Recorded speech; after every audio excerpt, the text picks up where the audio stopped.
بعد القبض على سوزي الأردنية وأم مكة وأم سجدة، خبيرة أبراج تثير الجدل بعد تنبؤاتها في الساعات الماضية، أثارت قضية القبض على بعض مشاهير السوشيال ميديا مثل سوزي الأردنية وأم مكة وأم سجدة ضجة كبيرة على وسائل التواصل الاجتماعي، وذلك بسبب محتواهم الغير لائق والفيديوهات التي تحمل بعض الألفاظ والتصرفات التي تتناسب مع الذوق العام.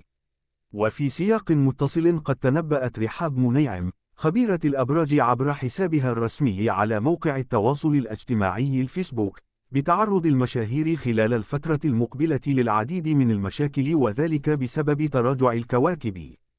كتبت رحاب منيعم: تراجع الكواكب، وعطارد تحديدا بيكون تراجع له دلالة كارمية، يعني ممكن تدفع ثمن كلمة كذبة، سرقة أفكار أو سرقة فنية، أو تدفع ثمن نميمة وشاية، يعني بنحصد نتائج كلامنا ووعودنا. علامة اقتباس مزدوجة. تابعت.